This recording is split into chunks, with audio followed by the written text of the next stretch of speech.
वसुदेव सुतं देवं कंसचाणूरमर्दनम् देवकी परमानन्दम्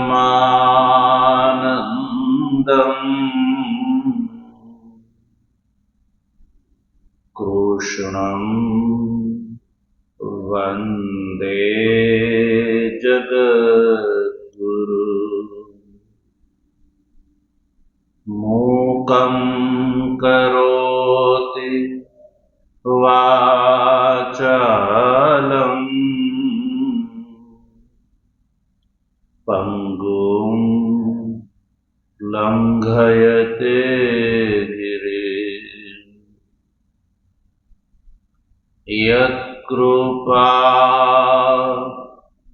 तमहं वन्दे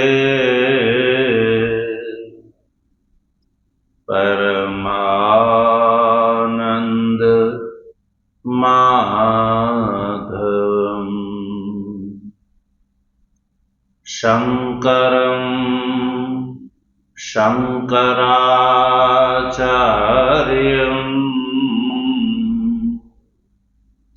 केशवं बादरायणं सूत्रभाष्य कृतौ वन्दे भगवन्तौ पुनः पुनः। ईश्वरो गुरुरात्मेति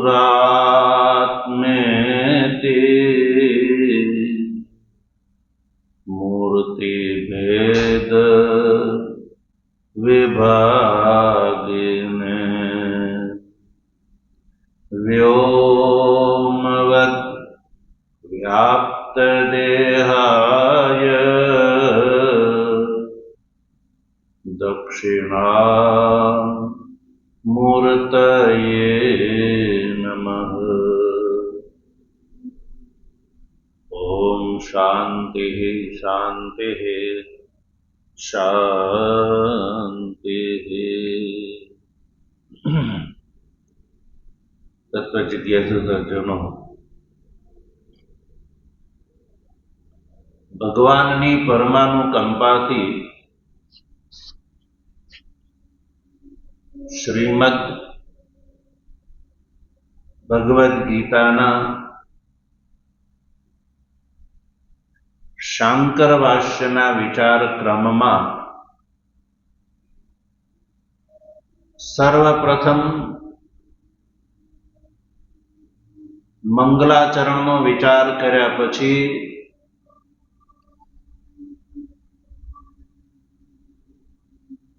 उपोद्घात भाष्यमा सर्वप्रथम भगवान भाष्यकार आज गीतानो विषय साध्य अने साधनभूत ज्ञाननिष्ठा अने कर्मनिष्ठा आ बे ए गीताना विषय छे।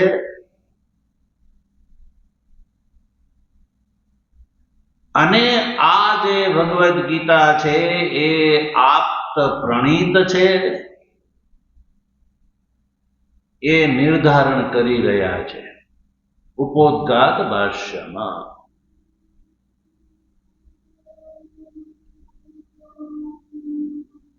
तो आप्त प्रणीतत्वनुं निर्धारण करवा माटे थईने भगवान भाष्यकार सौथी पहला ભગવાન શ્રી કૃષ્ણનો જન્મ થયો છે અને એવા ભગવાન શ્રી કૃષ્ણએ અર્જુનને નિમિત્ત બનાવીને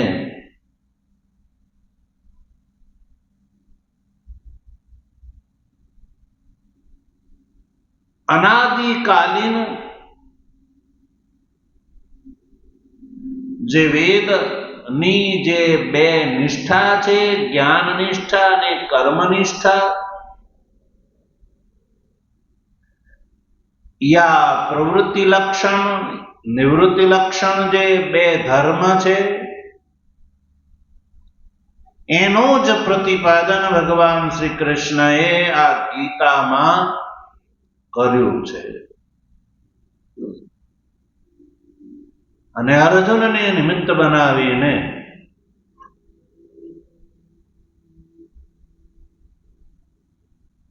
વર્ણ અને આશ્રમ ધર્મની સ્થાપના કરી છે.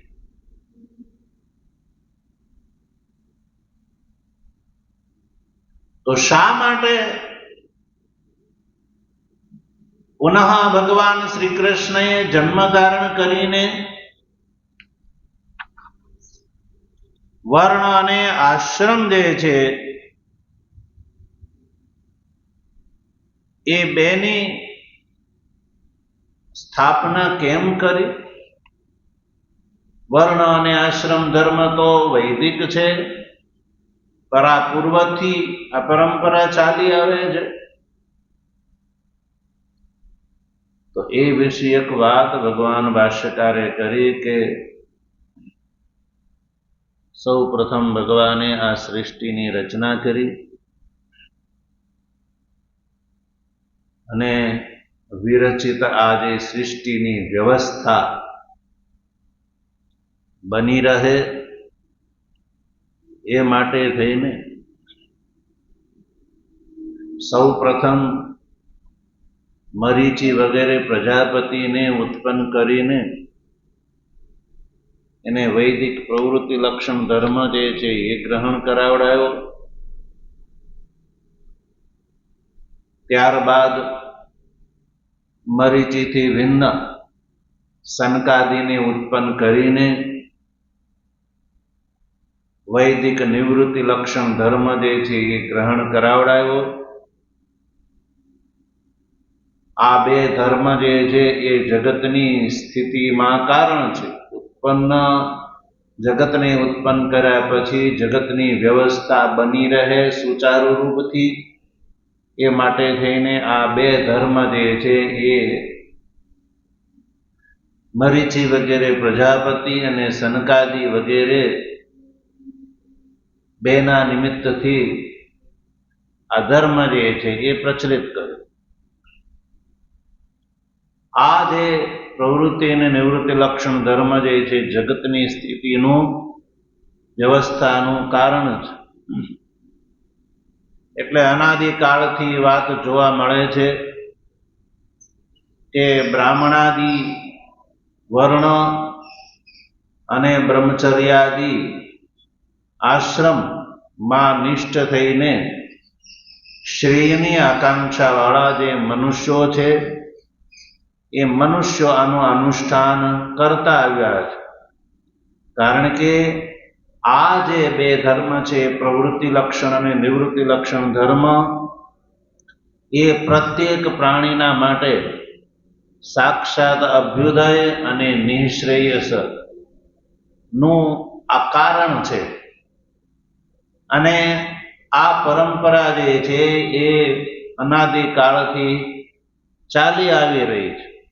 મનુષ્યો વર્ણ અને આશ્રમ ધર્મની અંદર નિષ્ઠ થઈ અને આ બે ધર્મનું પાલન કરીને અભ્યુદયને અને નિઃશ્રેયસને પ્રાપ્ત કરી રહ્યા છે. પણ કાલાંતરમાં શું થયું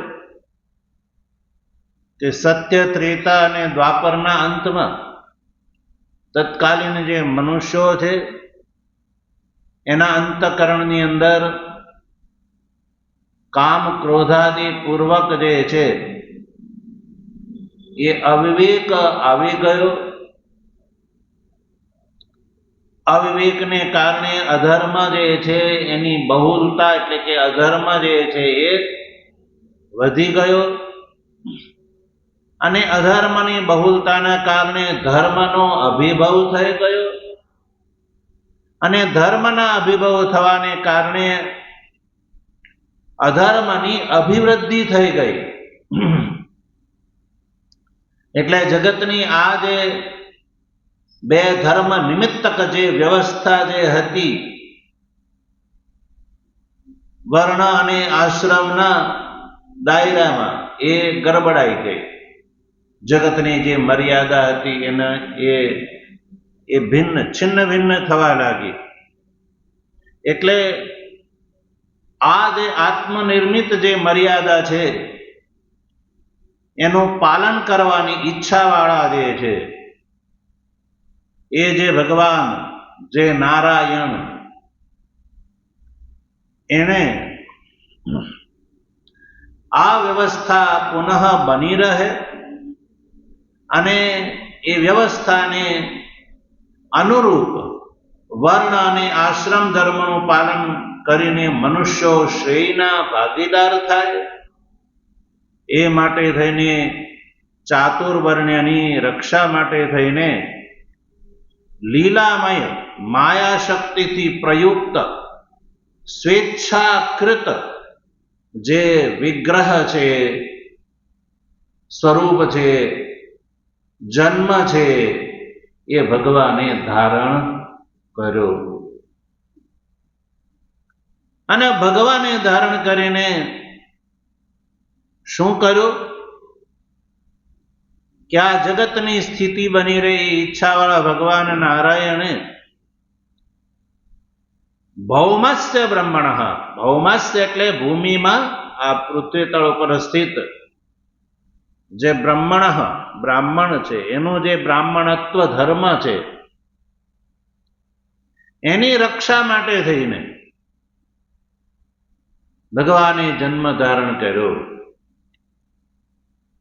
દેવકીની અંદર વસુદેવના અંશથી કિલ સંબભુવ. અંશેનાનો અર્થ છે સ્વેચ્છા નિર્મિત માયામય સ્વરૂપથી જન્મ ધારણ કર્યો. મનુષ્ય સામાન્ય મનુષ્યની જેમ નહીં. સામાન્ય મનુષ્ય જે છે, સામાન્ય જીવ જે છે એનો જન્મ એને 9 માસ સુધી ગર્ભની યાતના સહન કરવી પડે છે સામાન્ય જીવને, અને ત્યારબાદ એનો જન્મ થાય છે. જ્યારે ભગવાન જે છે એને ગર્ભની યાતના જે છે એ સહન કરવી પડતી નથી. છતાંય પણ માનવીય જાગતિક વ્યવહારની મર્યાદાની અનુરૂપ ભગવાને જન્મ ધારણ કર્યો.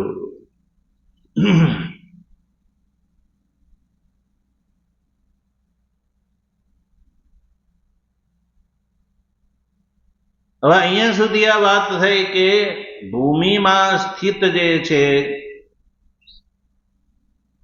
બ્રાહ્મણના બ્રાહ્મણત્વની રક્ષા માટે થઈને ભગવાને જન્મ ધારણ કર્યો.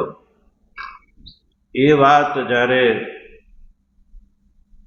ભાષ્યકારે કરી તો એની સામે એક પ્રશ્ન ઉભો થાય છે કે વૈદિક ધર્મના, પ્રશ્નનું સ્વરૂપ સમજો. પ્રશ્ન શું છે કે વૈદિક ધર્મના સંરક્ષણ માટે થઈને ભગવાનનો જન્મ છે. યદા યદા હિ ધર્મસ્ય ગ્લાનિર્ભવતિ ભારત ઇત્યાદિ શ્લોક અનુસાર જોઈએ તો ભગવાનનો જન્મ શા માટે છે? વૈદિક ધર્મની સંરક્ષા માટે. તો અહીંયા ભગવાન ભાષ્યકારે બ્રાહ્મણત્વની રક્ષા માટે જન્મ ધારણ કર્યો એવું કેમ લખ્યું? આ પ્રશ્ન છે. ભાષ્યમાં શું જોવા મળે છે? બ્રહ્મણઃ બ્રાહ્મણત્વસ્ય રક્ષણાર્થમ દેવક્યામ વસુદેવાદ અંશેન કિલ સંબભૂવ. એટલે આ વચન ઉપર પ્રશ્ન ઉભો થયો કે પ્રસિદ્ધિ તો એવી છે કે વૈદિક ધર્મની સંરક્ષા માટે થઈને ભગવાન જન્મ ધારણ કરે છે, અને એમાં ભગવાનનું વચન જ પ્રમાણ છે. ભગવાન જ ચતુર્થ અધ્યાયમાં કહે છે યદા યદા હિ ધર્મસ્ય ગ્લાનિર્ભવતિ ભારત, તો ત્યાં ભગવાને ક્યાંય બ્રાહ્મણની રક્ષા માટે એવું કહ્યું નથી. તો ભગવાન ભાષ્યકાર અહીંયા આવું કેમ લખે છે? તો એ વાતને ધ્યાનમાં રાખીને ભગવાન ભાષ્યકાર આગળ લખે છે, જો ભાષ્ય ગ્રંથમાં, બ્રાહ્મણત્વસ્ય હિ રક્ષણેન રક્ષિતઃ સ્યાદ વૈદિકઃ ધર્મઃ. ભાષ્યકાર આવું માને છે કે ભગવાન શ્રી કૃષ્ણએ બ્રાહ્મણત્વની રક્ષા માટે થઈને અવતાર ધારણ કર્યો હતો. કેમ? બ્રાહ્મણત્વનું રક્ષણ થશે તો એના રક્ષણથી વૈદિક ધર્મ જે છે એ રક્ષિત થશે. એટલે કયું? બ્રાહ્મણત્વના રક્ષણથી વૈદિક ધર્મ રક્ષિત સ્યાદ.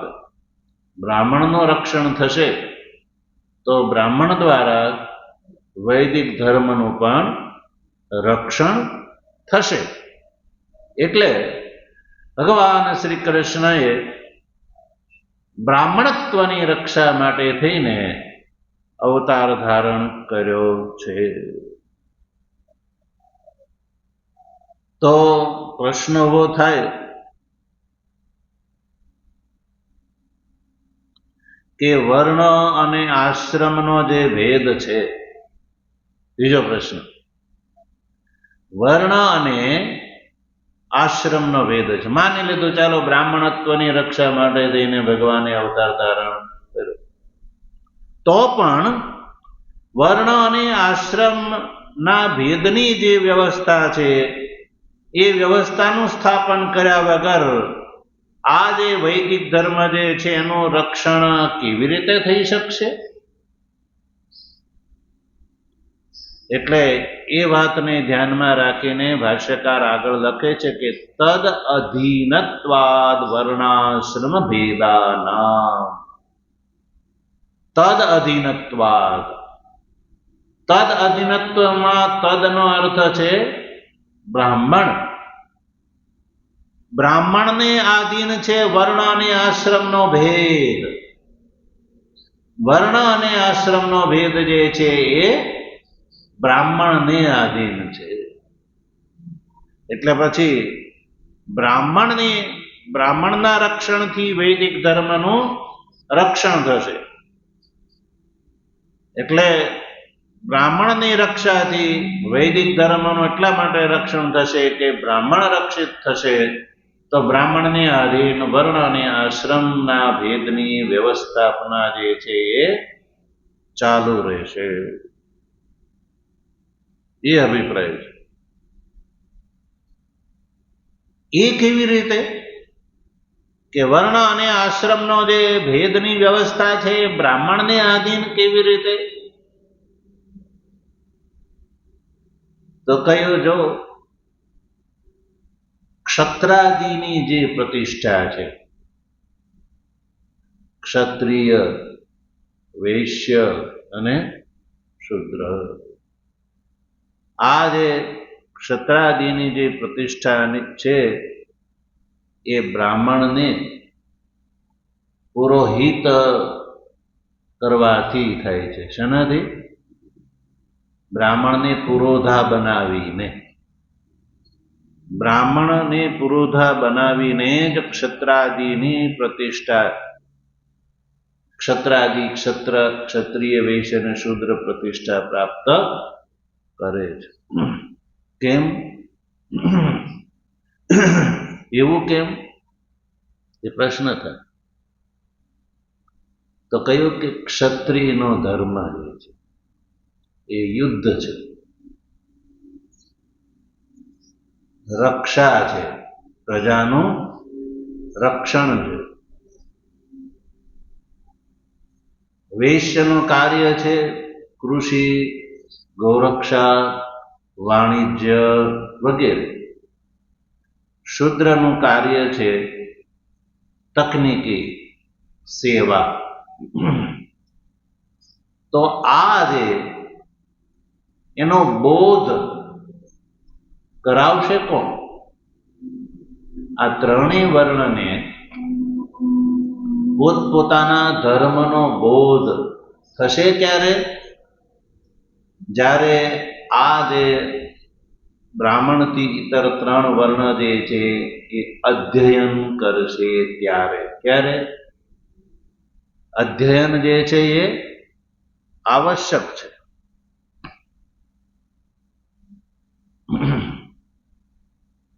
અધ્યયન જે છે એ આવશ્યક છે. વેદાધ્યયન વગર ક્ષત્રિય અને વૈશ્યને પોતાના ધર્મનો બોધ કેવી રીતે થશે? બોધ કરાવવા વાળો જોઈએ કે ન જોઈએ? તો ધર્મનો બોધ છે એ બે પ્રકારથી થાય છે. એક તો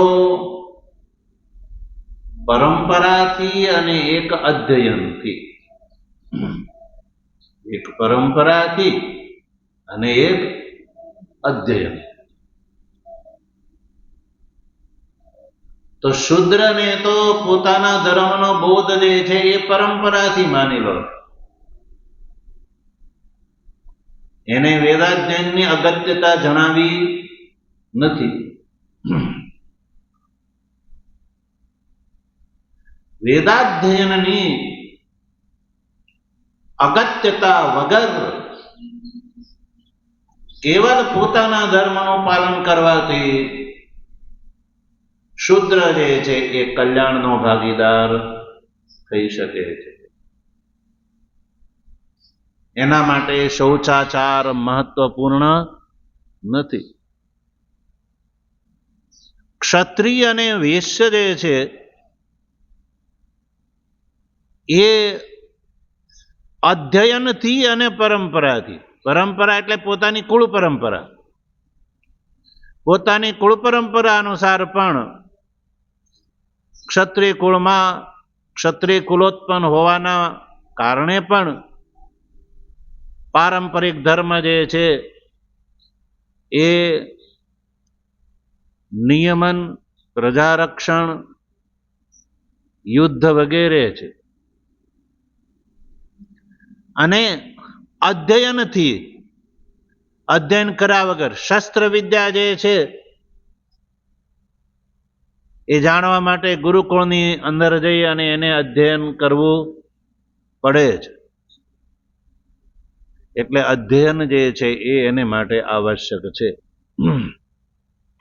એટલે વેદાધ્યયનના માધ્યમથી ક્ષત્રિયને ક્ષાત્ર ધર્મનો બોધ થાય છે, વૈશ્યને વૈશ્ય ધર્મનો બોધ થાય છે. એટલે અધ્યયન જે છે, વેદાધ્યયન જે છે એ બ્રાહ્મણને આધીન છે. ગુરુકુળો કોના ચાલે છે? ગુરુકુળમાં આચાર્ય કોણ છે? બ્રાહ્મણ છે. પછી ક્ષત્રિય અને વૈશ્યને પોતાના આશ્રમ પ્રમાણે, વર્ણ અને આશ્રમ બે આવશ્યક છે. આશ્રમ પ્રમાણે ગ્રહસ્થાશ્રમની અંદર યજન કરવું છે. શું કરવું છે? યજન એટલે યાગાદિ કર્મનું અનુષ્ઠાન કરવું છે. તો યાગાદિ કર્મનું અનુષ્ઠાન જે છે એ પૌરોહિતને આધીન હોય છે. પૌરોહિત વગર જે છે એ યાજન કોણ કરાવે? યજ્ઞ કરાવડાવે કોણ? એટલે એ બ્રાહ્મણને અધીન છે. એટલે યજ્ઞાદિ કાર્યનું યાજન છે એ બ્રાહ્મણાધીન છે. તો આશ્રમ ધર્મ જે છે, યાગાદિ એનું યાજન છે એ બ્રાહ્મણને આધીન છે. પછી ક્ષાત્ર ધર્મ, વૈશ્ય ધર્મ વગેરે જે ધર્મ છે એ ધર્મ જે છે એ અધ્યયનને આધીન છે. અને અધ્યયનનું જે અધ્યાપન છે એ અધ્યાપન પણ બ્રાહ્મણને આધીન છે. એટલે યાજન અને અધ્યાપન આ બે જે છે એ બ્રાહ્મણનો ધર્મ છે. યાજન અને અધ્યાપન એટલે પાઠન એ બ્રાહ્મણનો ધર્મ હોવાથી અને એના દ્વારા જ વર્ણ અને આશ્રમ ભેદની વ્યવસ્થાપના છે. યાજન અને અધ્યાપનના આધારે વર્ણ અને આશ્રમની ભેદની વ્યવસ્થાપના છે. એટલે આ વ્યવસ્થા કન્ટિન્યુ થાય એ જરૂરી છે. એટલે બ્રાહ્મણ્યનું રક્ષણ થશે તો સર્વમપી સુરક્ષિતમ ભવતી. તો આ જે વૈદિક પરંપરા જે છે એ સુચારુ રૂપથી દીર્ઘકાળ સુધી ચાલશે. નહીં તો શું થશે? માની લઈએ, શંકાકારની શંકા શું હતી કે ભગવાનનો જન્મ જે છે એ વૈદિક ધર્મના સંરક્ષણ માટે ભગવાનનો જન્મ છે. તો પછી ભગવાનનો અવતાર યા ભગવાન આ ધરાતળ ઉપર વિદ્યમાન હોય ત્યાં સુધી ધર્મની રક્ષા થાય. પાછા ભગવાનનો તિરોભાવ થઈ જાય તો પાછી વ્યવસ્થા ગરબડાઈ જાય. એટલે આ વ્યવસ્થા જે છે, ભગવાન ચાહે છે કે હું મારા વિગ્રહનો આવિર્ભાવ કરી દઉં, ત્યારબાદ પણ દીર્ઘકાળ સુધી આ જે વર્ણ અને આશ્રમ ધર્મની વ્યવસ્થા સુચારુ રૂપથી બની રહે, ચાલુ રહે. એટલે બ્રહ્મણ બ્રાહ્મણત્વસ્ય રક્ષણાર્થમ તુલ સંભવ. એટલે ભગવાન જે છે એ બ્રાહ્મણની રક્ષા કરવા માટે થઈને ભગવાને જન્મ ધારણ કર્યો, એવું ભાષ્યકારે સ્પષ્ટ કરી દીધું કે બ્રાહ્મણની રક્ષણ થતા વૈદિક ધર્મનું રક્ષણ થશે. કારણ કે વૈદિક ધર્મ જે છે એ બ્રાહ્મણને, વર્ણ અને આશ્રમનો ભેદ છે, બ્રાહ્મણને આધીન છે. આ વૈદિક વ્યવસ્થા છે. આ શું છે? પરાપૂર્વથી આ વૈદિક વ્યવસ્થા છે. પણ આ વ્યવસ્થા જે છે એ સમયે સમયે આની અંદર વૈષમ્ય અને ભેદ આવી જાય. વર્તમાન કાળમાં આપણે જોઈએ છીએ કે વર્ણની અંદર પણ સાંકર્ય, આશ્રમ ધર્મની અંદર પણ સાંકર્ય જોવા મળે છે. તો આ વ્યવસ્થા ભગવાને અવતાર ધારણ કરીને દ્વાપરના અંતમાં કરી. ક્યારે કરી? દ્વાપરના અંતમાં ભગવાને જન્મ ધારણ કર્યો અને દ્વાપરના અંતમાં આ વ્યવસ્થા ગરબડાઈ ગઈ હતી. એટલે ભગવાને જન્મ ધારણ કરી અને આ પરંપરાને ચાલુ કરી. ભગવાન શ્રી કૃષ્ણનો જે જન્મકાળ છે એ આજથી આપણે ગણીએ તો 5,500 વર્ષ પૂર્વ થયો. એટલે કે ભગવાન શ્રી કૃષ્ણના જન્મના વર્ષ ગણીએ તો સમથિંગ 5,500 વર્ષ થયા. તો દીર્ઘકાળ સુધી આ વ્યવસ્થા ચાલી પછી આ વ્યવસ્થા જે છે વર્તમાન કાળમાં પાછી સાંકર્યને પ્રાપ્ત થતી જોવા મળે છે. કારણ કે જે બ્રાહ્મણને આ ધર્મની સુચારુ વ્યવસ્થા સોંપી હતી, બ્રાહ્મણનું કાર્ય શું છે? યાજન અને અધ્યાપન. વર્તમાન કાળમાં પ્રાયઃ એ લુપ્ત પ્રાય થતી જાય છે.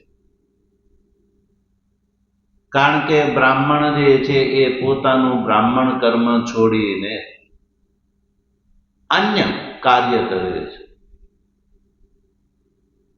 તકનીકી કાર્ય કરે છે, શૂદ્રનું કાર્ય કરે છે. બ્રાહ્મણ જે છે એ અધ્યયન કરી અને એન્જિનિયર બની જાય છે, ને એન્જિનિયર કાર્ય એ કોનું કાર્ય? શૂદ્રનું કાર્ય છે. કોનું છે? શૂદ્ર કાર્ય.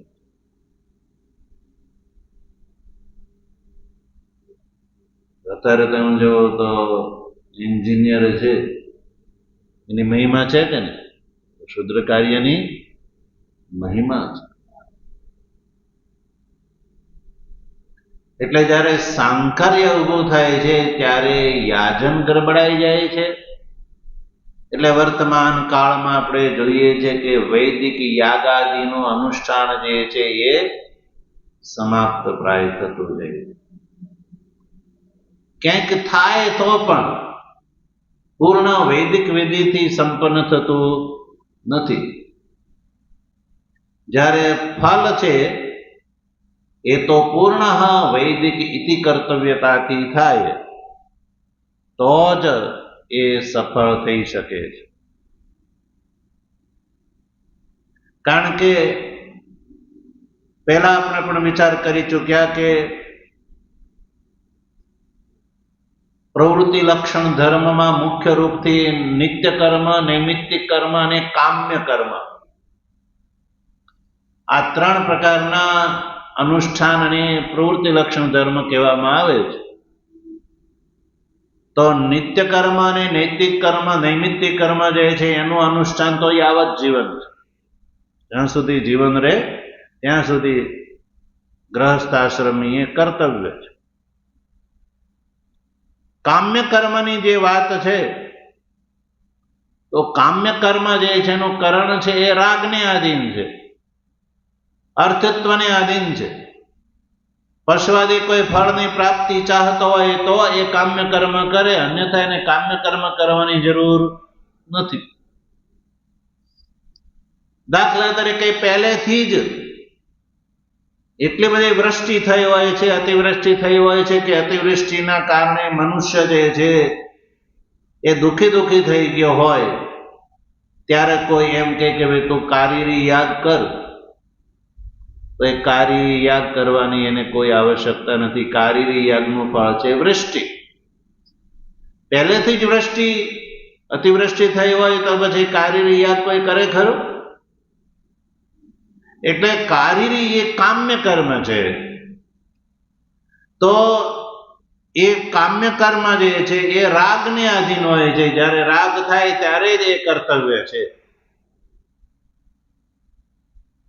પણ જ્યારે પણ એ કરવામાં આવે ત્યારે જે છે એની ઇતિ કર્તવ્યતા છે એ વૈધિ છે. ઇતિ કર્તવ્યતા કરવામાં મનુષ્ય સ્વતંત્ર છે, કરે ચાહે ન કરે. ફળની ઈચ્છા હોય તો કરે ને ફળની ઈચ્છા ન હોય તો એને કરવાની જરૂર નહીં. પણ જ્યારે કરે ત્યારે એ વૈધિ એટલે ઇતિ કર્તવ્યતા. કેમ કરવું? એ તો વેદ વિધિને આધીન જ કર્તવ્ય છે. એટલે વૈદિક વિધિ કામ્ય કર્મ કરવા માટે પણ પુરોહિતના રૂપમાં બ્રાહ્મણની આવશ્યકતા પડે છે. યાજન માટે અને અધ્યાપન માટે, ભણવા માટે પણ. ગુરુકુળમાં ભણવા માટે વિદ્યાર્થી જાય છે તો ભણાવવા માટે કોણ ભણાવે છે? બ્રાહ્મણ ઋષિ. એટલે આ જે વ્યવસ્થા માં જ્યારે વિક્ષેપ આવે છે, સાંકર્ય આવે છે, અને સાંકર્ય આવે છે એટલે કે આ જગતની સ્થિતિ જે છે એ ગરબડાઈ જાય છે, અને એવા વખતે ભગવાન અવતાર ધારણ કરે છે. એટલે ભગવાને અવતાર ધારણ કર્યો આ માટે થઈને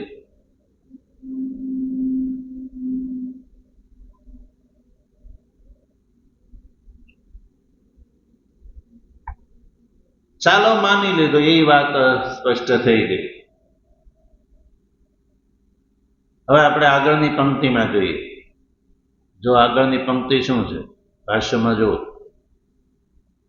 સ ચ ભગવાન જ્ઞાન ઐશ્વર્ય શક્તિ બલ વીર્ય તેજોભિઃ સદા સંપન્ના ત્રિગુણાત્મિકામ વૈષ્ણવીમ સ્વામ માયામ મૂલ પ્રકૃતિમ વશીકૃત્ય અજો અવ્યયો ભૂતાનામીશ્વરો નિત્ય શુદ્ધ બુદ્ધ મુક્ત સ્વભાવોપી સન સ્વમાયા દેહવાનીવ જાત ઇવ ચ લોકાનુગ્રહં કુર્વન્નીવ લક્ષ્યતે સ્વપ્રયોજન અભાવેપી ભૂત અનુજિઘ્રિક્ષયા વૈદિકમ હિ ધર્મદ્વયમ અર્જુનાય શોક મોહ મહોદધૌ નિમગ્નાય ઉપદિદેશ. જો આ જે સચ પંક્તિ છે, ભાષ્યકાર આ કઈ વાતને ધ્યાનમાં રાખીને આ સ્પષ્ટતા કરી, તો એમાં એક શંકા વ્યાવર્તે છે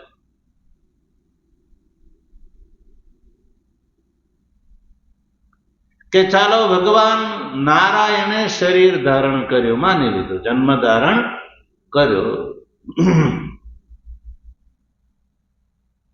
ભગવાન નારાયણ જે છે એ શરીરાદિમાન થયા, શરીરને એને ગ્રહણ કર્યું.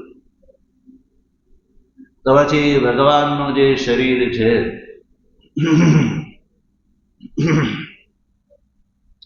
એ તો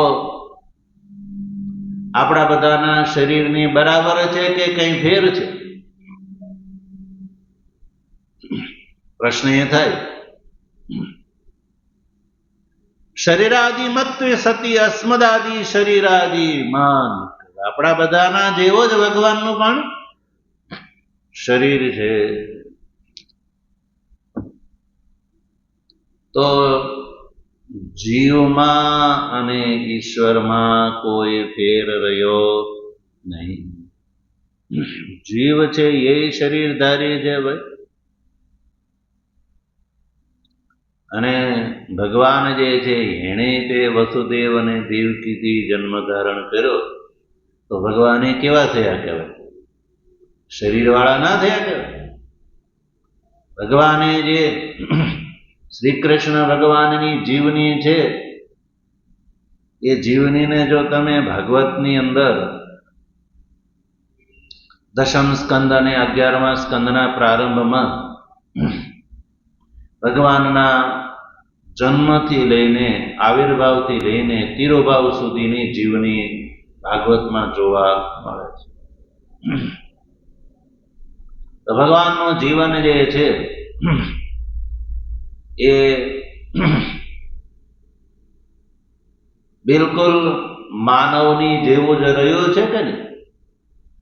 માનવની જેમ જ એને બાળ લીલા કરી કે નહીં? બાલ્યાવસ્થા વીતે કે નહીં? ભગવાને યુદ્ધ કર્યો કે નહીં? જરાસંધાજીની સાથે યુદ્ધ કર્યું છે કે નહીં? અને ભગવાને પણ ગ્રહસ્થ આશ્રમ સ્વીકાર કર્યો છે કે નહીં? શાદી વિવાહ વગેરે કર્યા છે કે નહીં? રૂકમણીનું હરણ કરીને અનેક 8 પટરાણી અને અન્ય 100થી ઉપર રાણીઓને પણ ભૌમાસુરથી છોડાવીને એની સાથે વિવાહ કર્યો છે કે નહીં? દ્વારકા નગરીનું નિર્માણ કર્યું ને સંતતિનું નિર્માણ પણ કર્યું છે કે નહીં? ભગવાનના તો એટલા પુત્રો હતા કે એને ભણાવવાના શિક્ષકોની સંખ્યા જે છે એ લાખો કરોડો. ભગવાનની સંતતિનો વિસ્તાર કેટલો છે વિચાર કરો. તો ભગવાન જેવો જે ગ્રહસ્થાશ્રમ છે તો વર્તમાન કાળમાં પણ કઠિન છે. તો ભગવાન એટલે જીવ, ભગવાન ઈશ્વર અને જીવમાં પછી કઈ ફેર રહ્યો કહેવાય નહીં. તો પછી ભગવાનની અંદર જે છે અનઈશ્વરત્વની પ્રસિદ્ધિ થાય છે. ભગવાન જો શરીર ધારણ કરે તો શરીર ધારણ કરવાના અર્થમાં સામાન્ય જીવમાં અને ઈશ્વરમાં કોઈ ફેર રહે નહીં. તો પછી જીવ શરીર ધારણ કરે જો તો જીવની અંદર અનઈશ્વરત્વ છે, ભગવાનની અંદર પણ અનઈશ્વરત્વની પ્રસિદ્ધિ પ્રાપ્ત થાય, અનીશ્વરત્વની પ્રસિદ્ધિ પ્રાપ્ત થાય છે. તો પછી જીવમાં અને ઈશ્વરમાં ભેદ બતાવવાળું કોઈ ભેદક હોવું જોઈએ ને, કોઈ કારણ હોવું જોઈએ, કોઈ લક્ષણ હોવું જોઈએ, જેથી ઈશ્વર શરીરધારી હોવા છતાં પણ જીવથી એનો ભેદ પાડી શકાય. અન્યથા જીવમાં અને ઈશ્વરના શરીરમાં કોઈ ભેદ નથી, એટલે જીવ ઈશ્વરનો ભેદ જે છે એ પણ સ્થાપિત થાય નહીં. એટલે શરીરાદિમાન હોવા છતાં પણ જીવ અને ઈશ્વરની અંદર જે ભેદ છે એ ભેદ બતાવવો બહુ જરૂરી છે. એટલે જીવ કરતા ઈશ્વરની અંદર જે છે એ ફરક શું છે, વિશેષ શું છે? તો ભગવાન ભાષ્યકારે જો લખ્યું, સચ ભગવાન જ્ઞાન, ઐશ્વર્ય, શક્તિ, બલ, વીર્ય અને તેજો વિહિ સદા સંપન્ન. આ ફેર છે. ભગવાન શરીરધારી હોવા છતાં જીવ છે એ શરીરધારી, ભગવાન છે એ શરીરધારી. તો શરીરધારી હોવા માત્રથી તો બેવ સમાન છે, બહારથી તો સમાન છે. શરીર ધારણ કરવા પણ જ જો હોય તો ભગવાનની અંદર અનીશ્વરત્વ પ્રાપ્ત થાય.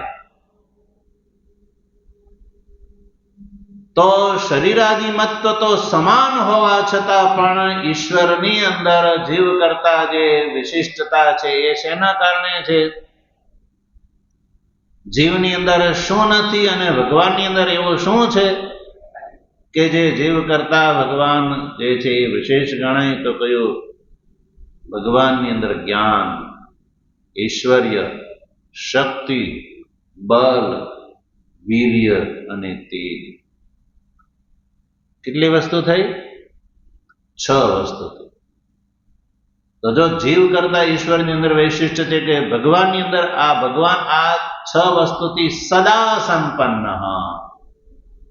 સદા એટલે 24 કલાક અને 365 દિવસ સદા સંપન્ન છે. ભગવાન છે આ 6 વસ્તુથી સંપન્ન છે, જ્યારે જીવ છે એ આ 6 વસ્તુથી સંપન્ન નથી.